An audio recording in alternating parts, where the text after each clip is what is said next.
Am I the only one, like, in just absolute shock after just this glorious episode of 86?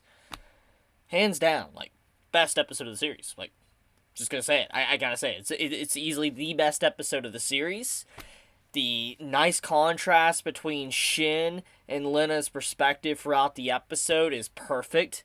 And, I mean, technically, everything that the series has been setting up was for this very moment, so it makes sense why it would be probably the best episode of the series, at least so far. Oh my goodness, like, I'm just gonna say right now, if you have not seen it, there is a scene after the credits of this episode, so it's easy to miss, but I'm just giving a quick FYI, because I know many might have been just jumping out of their seat after that crazy finale and all that, but there is a little scene after the credits, which is even more of a bombshell than anything else from this episode, and I'm just like, what's about to happen, and I'm scared, because judging by what this episode was doing, it implies that we might not get Shin's perspective next week, and it'll be just focused on Lena and all of the 86, which means that we're going to be left in the dark for whatever happened in that, ending credit scene for this week's episode of 86. But I'll talk more about that in a second. But for now, though, there's so much to just unpackage from this episode. Like, Shin's bloodlust and how he's pretty much, the knight for Frederica, to just seeing the onslaught of the Legion coming at all fronts, all the different war fronts, to just seeing Lena rally up all the 86, challenge her uncle, which is the general, and still continue to fight. Just everything about this episode, there is so much to really just dive headfirst into, and I don't even know where to begin, but I guess let's start at the beginning. The beginning of the episode just goes to show how far Shin is willing to kind of warn the military that he's currently staying with. He literally was like, hey, everybody, get up. We need to get up. Things are about to get bad. He literally pointed them with a gun. It's like, hey, get up. Which just goes to show how serious he is and how bad the situation is. And him kind of talking about how he thought he got used to, hearing the voices in his head and all that with the Legion coming. And when you see him sweating and getting a little bit shaky and all that from it, just shows the amount of Legion that is coming in is just outright insane. Like, you can't even begin to fathom the amount that is really just charging on different war fronts, and it goes to show what he was hinting at for a very long time, that maybe the Republic, where, Lena is just going to be completely wiped out because there is just so much Legion incoming. And, for all we know, the Republic still might fall. Lena's been trying her hardest to try to fight and stay alive, but, for all we know, the whole Republic is probably going to be doomed and they're going to fall and die. We don't know that, but it's a possibility. But anyways, Shin's entire demeanor in this episode is very fascinating for a few reasons. One, we get to see his overall bloodlust build up throughout the episode when he is just charging the Legion and fighting. You see this twisted, eerie smile form on his face, and he even gets wounded in the fight, and he doesn't even bat an eye or even realize that he is hurt until after the fight has ended, which can be kind of, chalked up to, adrenaline, etc., but it doesn't change the fact, though, that Shin was just so wrapped up in the fighting that he didn't even care about the injuries on him, which just goes to show in of itself that, he is definitely not right in the head, and if he continues to go down this path, he's just gonna die. He's gonna throw his life away,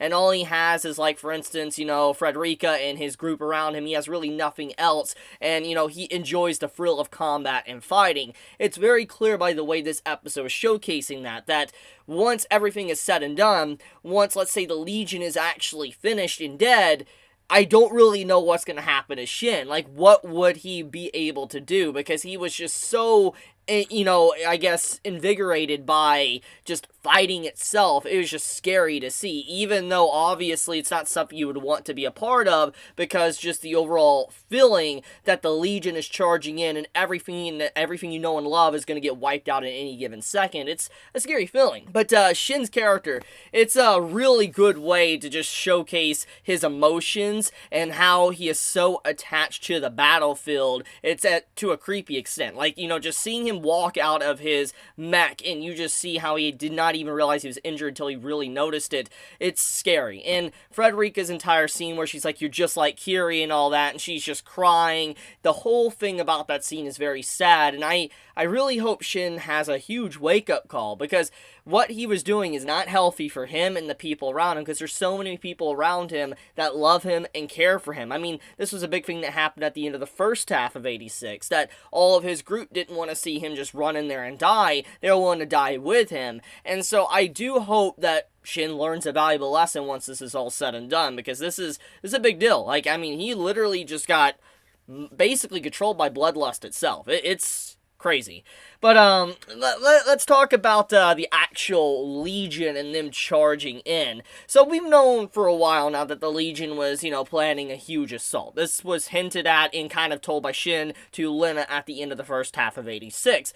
But now we get to see the full scale of the forces, what the Legion has to offer, and it just goes to show how frightening it is, because they were just on standby. It's clear as day now that the Legion was just literally on standby and slowly sending in little forces here and there just to whittle down each individual empire in the north, the east, the south, and the west, which just puts in perspective how scary it is, because it's like all of the different empires expected maybe the Legion to just become defunct after a few years. Eventually they'll power down, they won't be able to continue fighting.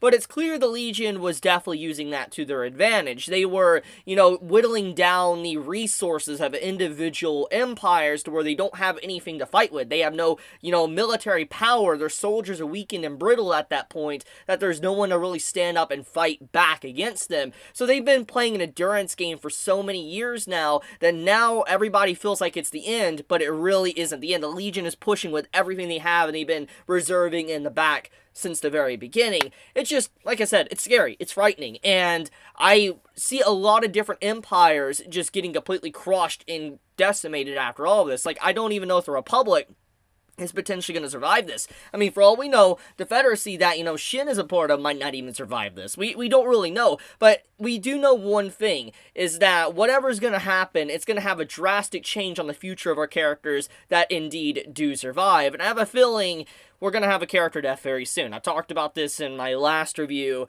but just judging by that ending post-credit scene, it does give that feeling of a death is about to happen, especially with Shin's overall, bloodlust. Which, let's talk about Lena, her side of the fight. So, Lena's section of the fight is very simple, but it gets the point across that she is doing everything in her absolute power to prep and try to save the Republic and save the 86, and she stands up to her uncle, which just shows the amount of commitment and how she will not back down to a superior officer anymore. She will do what she needs to do, and I love that about her character. You really get to see that growth in her character.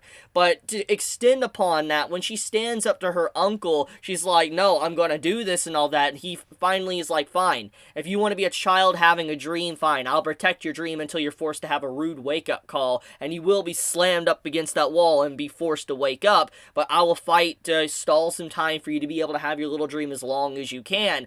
And I love how the uncle decides to go on and hold on as long as he can to wake everybody up and basically give his life up to be able to allow Lena to do what she must do. It's a very beautiful scene, and I have a lot of respect for the uncle after this episode. I never really knew how to picture him, and especially after seeing how he didn't really care about the Alba and all that, and it was clear that he just wanted them all to die, and he felt like they deserved it. It made sense, but if the country is to fall, it kind of throws away all the sacrifice that the 86 have done to this very point. So if he was to just allow the country to fall, it would be a dishonor to everyone that has died to that, for the country. So I really do love what this episode does on Lena's side of the battlefield, and how she opens up the para raid and just tells everybody, like, "Hey, everybody, we're going in to fight. We gotta do this." And I wonder if they're all gonna side with Lena, or if they're actually going to, some of them are gonna defect and do their own thing, like, we don't care about the Republic, and just do what they want. I am curious about that, and I'm willing to bet once everything is said and done, and somehow the Republic is to survive, there's gonna definitely be a new outlook on the 86, especially with what Lena is going to be doing in this fight. Let's talk about the ending credit scene. So, when it comes to the ending sequence of the episode, episode, that one is very thought-provoking for a variety of reasons. One, it was scary, because it's like, straight up, they were just having a chill conversation sitting in a room, and then Frederica comes in and is like, Curie is coming, and in mid-sentence, there's a huge explosion, they hear a voice from Curie, and just the episode ends. And I'm like, oh yes, what a way to give us a jump scare before Halloween tomorrow. But, yeah, that was unbelievably frightening. There's definitely going to be someone that's going to die there, because that's incredibly close. Like, the entire battlefield right there, that huge explosion, whatever happened, that is incredibly close to, you know, them. So, someone's going to take some injuries, because they're not in their mechs to be able to fight. So, yeah, we'll have to see where that's going to go. But, man, what an episode of 86 this week. Like, easily the best episode of the series for me personally, and it pains me so many people are sleeping on 86. Like, it's such a good anime. Like, seriously, I hold this in such high regard, and like, I'm gonna say it, like, I've really been trying to think about it for a long time now, but I think that this has surpassed all of the other mech series I've seen, like Iron Blooded Orphans, all that, and I think this is my favorite mecha series I have ever seen. I really love this anime. It's so good, and it just really pumps me up week after week. I just like, man, what an episode. Like, it pains me people sleep on this series and don't even realize how glorious this actually is. But okay, I'm gonna, leave it at that, though. Let me know your thoughts in the comments below. If you enjoy my content, please subscribe. It helps me out a lot. And if you enjoy my content, and if I give you a smile or whatever, leave me a like as well. But with that, guys, be safe, stay healthy. Chibi out.